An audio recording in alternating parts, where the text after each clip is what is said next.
So it's all to play for still. I think so. Do you want to bet against us?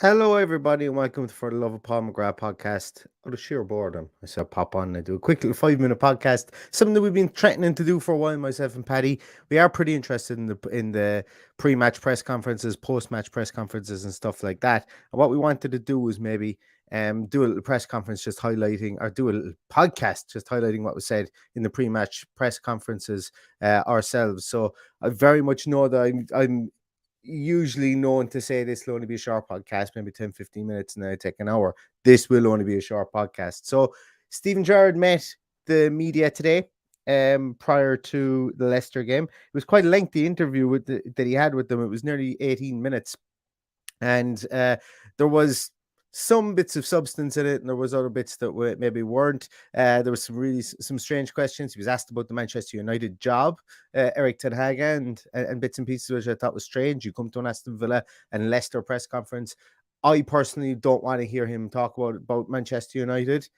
That's just me. But he was asked about Manchester United, which I felt very strange. And in fairness, he answered it pretty well. He said it was none of his business what goes on at that club. And also that he felt that the people of Manchester didn't care what he had to say about their club too, while he was happy with the results, the Liverpool results during the week.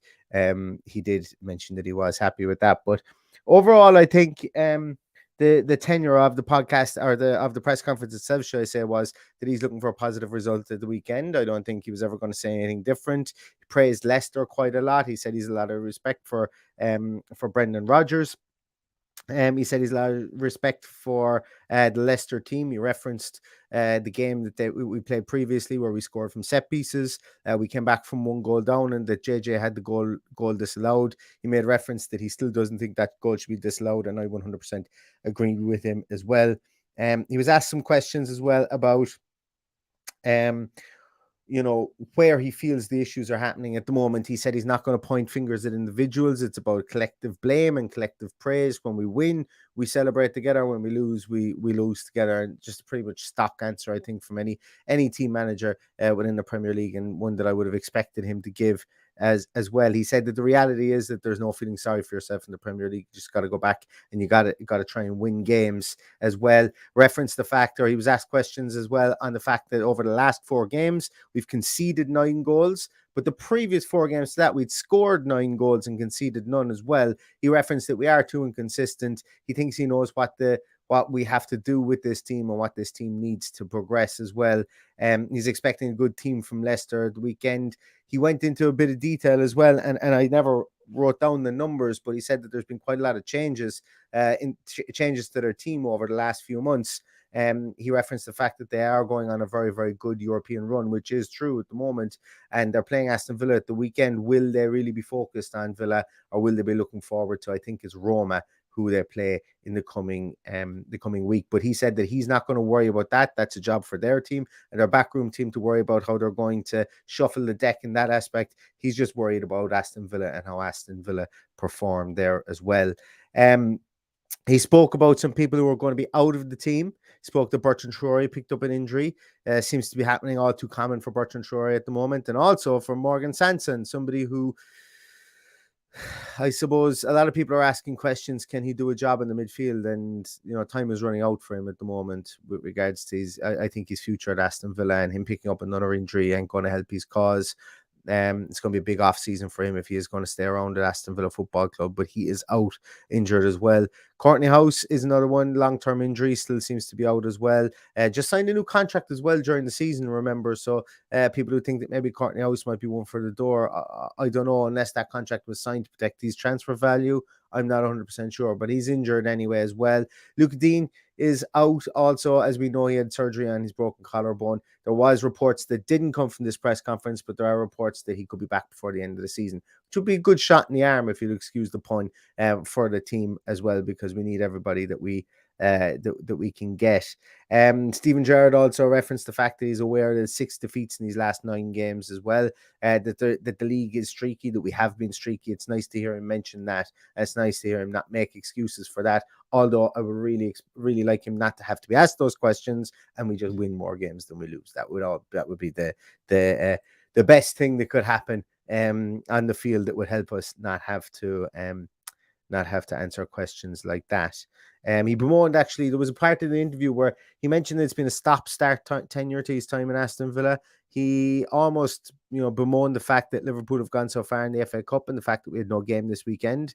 He felt that, that it's been very stop-start with international breaks and things like that as well. And it's something that I didn't fully evaluate and look at so much, but he does have a point, that it's not a traditional way that this portion of the season will go with a lot of the stop-start nature of the games that we've had. But look, once again, he said that it isn't an excuse. Games are there, you got to win them, and then you got to accumulate the most amount of points, which is fair as well.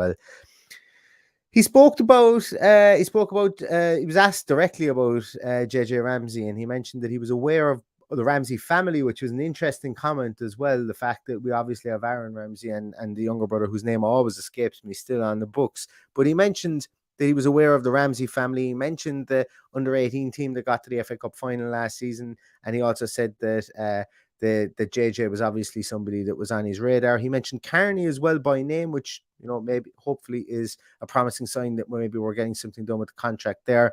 He spoke about how JJ Ramsey has been really building on his game, where his goal against Arsenal really made him stand up and look and go, whoa, this guy is able to put one in the top corner from, in such a big game. And then when that was before he was manager of Aston Villa. And then when he began to manage him, he said up close and personal, you can actually see how good he can be, the type of person he is, the physical stature he has, the ability that he has in the team. And that's nice to hear about one of our homegrown players. He also referenced that he wants to protect him as a player. He wants him to do his talking on the field.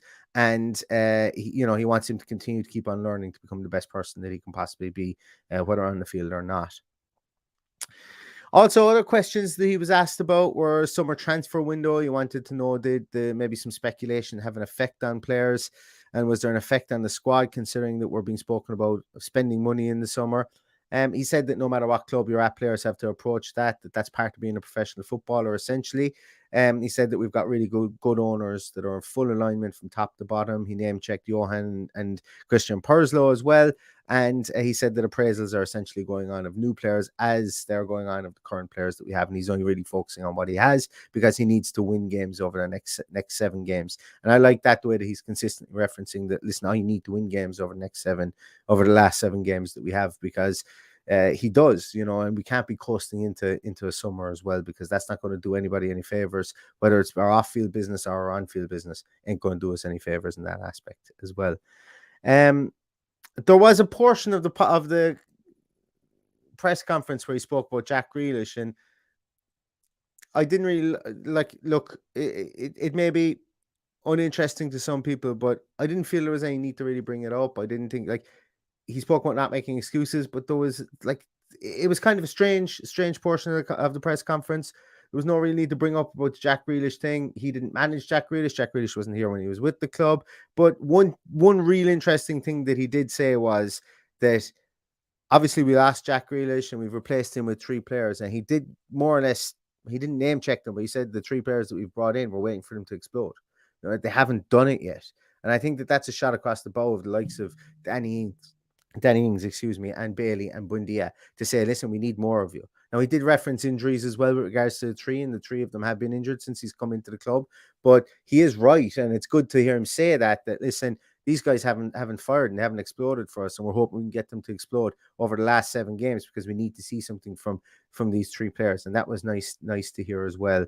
So still looking for still optimistic of a top 10 finish, but altogether probably a very indescript press conference from Steven Gerrard, very much all about doing his talking on the field, and I think that's what we can probably expect to hear from from here on in. But we will be doing these. We will be doing little short podcasts on the press conferences, going through what was said, what wasn't said, what our inferences were, what our thoughts are over the next couple of weeks as we end the season. This is something we're going to bring into next season as well. So everybody, thank you so much for watching this. Also, you can follow us along in the audio podcast. This will most likely, a lot of the times, these will be on the audio podcast. So if you enjoy this and you want to hear what our breakdown is of the press conference, please check out our audio podcast on Apple, Spotify, or on the Sports Social Podcast Network as well. We would be delighted to have you over there. So thanks very much, guys. We'll be back tomorrow with a team sheet tantrum before the Leicester game. And until then, all that's left to say is up the Villa.